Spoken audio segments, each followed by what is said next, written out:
Well guys, this is one video I've been wanting to do for a while, and I bet you all have too. Today we're going to take a test drive in my sister's 2002 Land Rover Freelander SE. I'm just up here at my local Super Target, and I figured that while I was on my way home, I figured I'd take you all on the scenic route just to take you on a test drive. So, bearing that in mind, let's go ahead and start it up. We'll get going.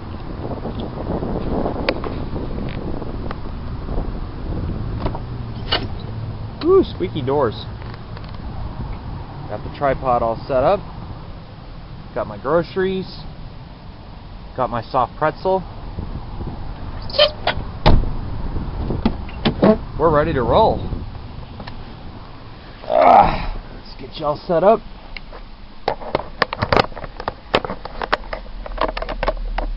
Here we go.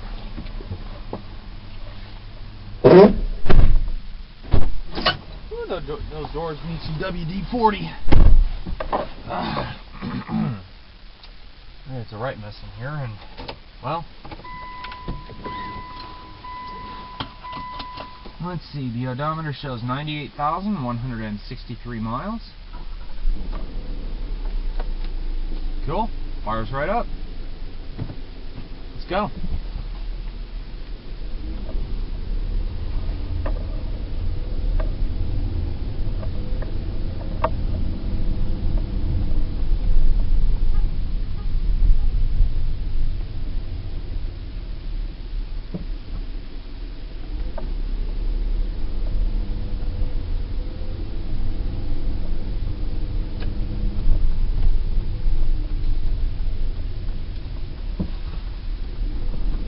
You have the back way here.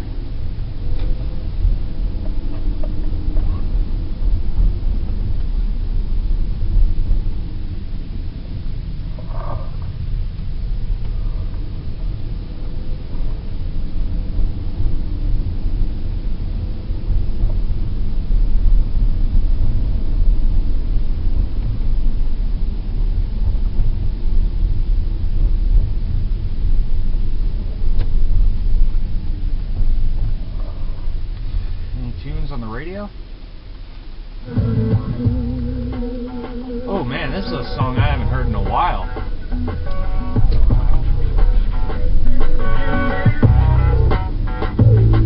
Next 1029, a brand new chance to pick up tickets for the Oh man, it's already over. Dang it. Moments away. Oh well. I wish I had my CD in here. That'd be nice, but I don't want YouTube to get mad at me either, so we'll just leave it at that.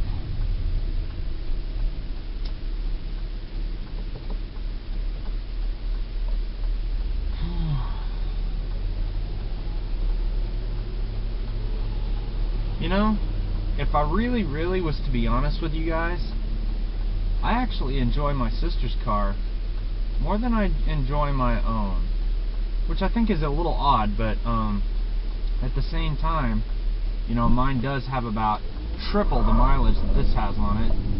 No, more like double. About double the mileage. But anyways, you get the idea.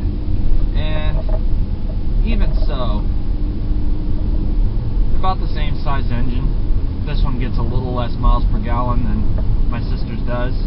The last time I averaged my miles per gallon rating, I ended up with about 26, even with all the problems that my car has. And this, last time I averaged it, it came out to about 20. So, not as good, but still good enough, you know. So,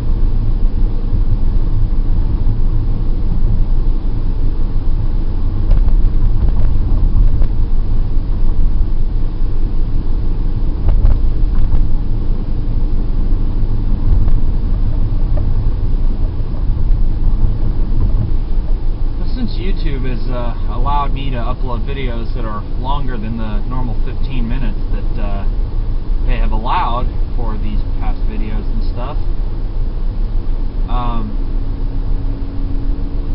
I have been very excited to do a long video like this, and that is why I decided to take y'all on the scenic route instead of just going straight back to my house.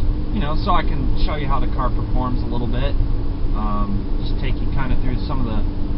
little more beautiful scenery instead of just the dead trees and brick walls and huge houses along the way. There is a little nicer side of Colleyville that I like to go through. It's just around the roundabout here, and then I'll take you along what we call Cheeksparger Road, and then I'll take you through there, take you through the back country, just kind of some of the windy roads, and then we'll just head home. So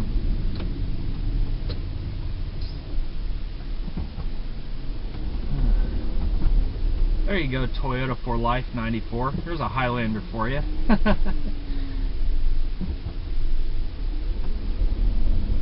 It's a lot better than this car, that's for sure. I'd take a 2009 or 2010 Highlander any day. 2011s, I'm not so sure about, but you know, they're all still nice.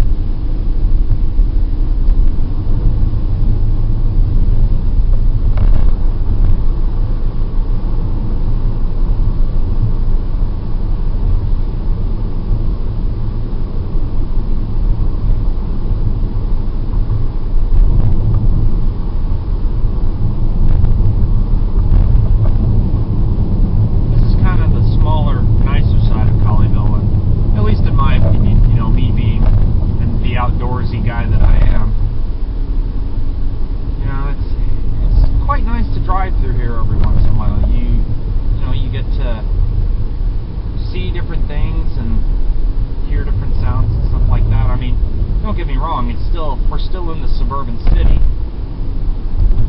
but you know, like I said, I've just figured I'd take you on the scenic route.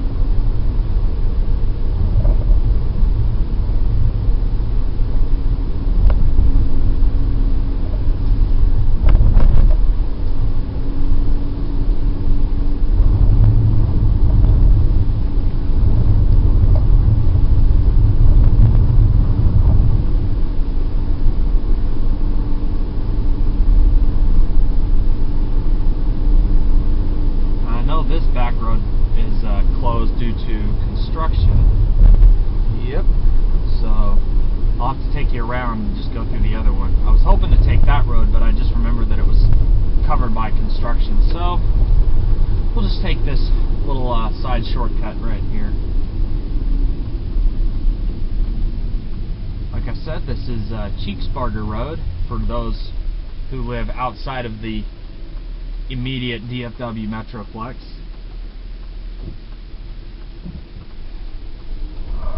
I gotta say, even for an SUV, I'm quite impressed how smooth this thing really rides.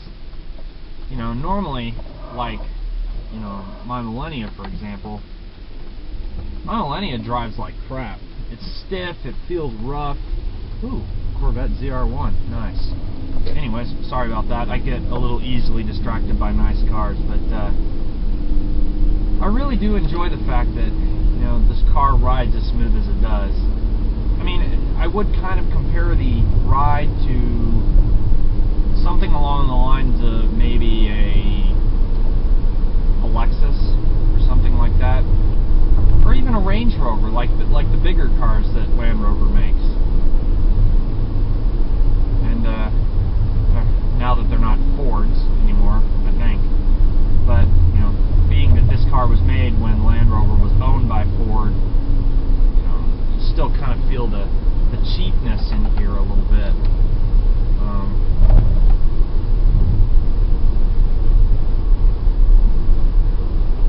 Alright, here's our little shortcut.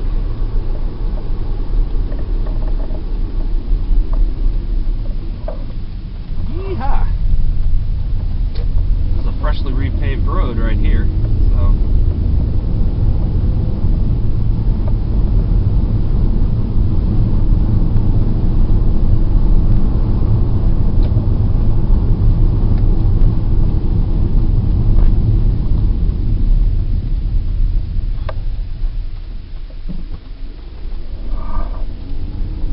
One thing I do like about this car is the fact that it is four-wheel drive, so does handle a lot better than what you would expect from a small SUV like, say, my mom's car, because my mom's car is front-wheel drive. And front-wheel drive, as Top Gear has put it, is basically for the weak-minded.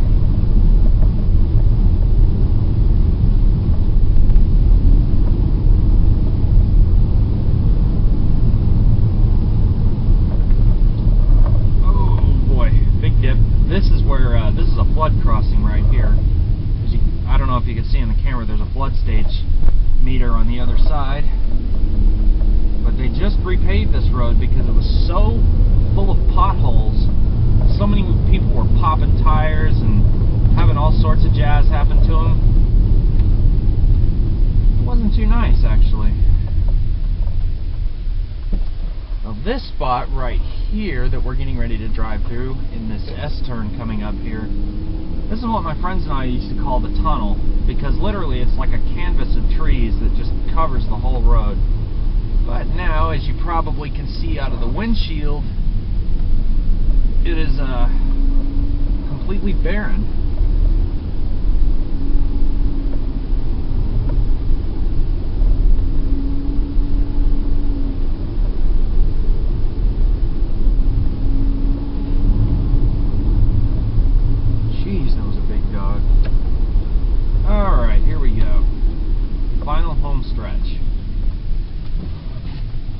I like to live out here, you know, even though I live with my mom and dad, or at least my mom right now. I like to live over in here, you know, because it's outdoorsy and it would make you feel right at home, but I don't know if the camera could tell, there's some multi-million-dollar houses right over here to the right. It's kind of a,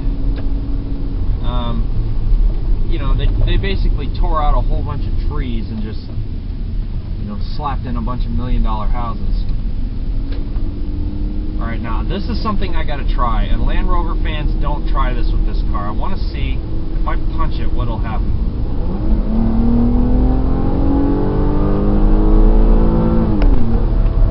Woo-wee, man, that's got some pungency to it.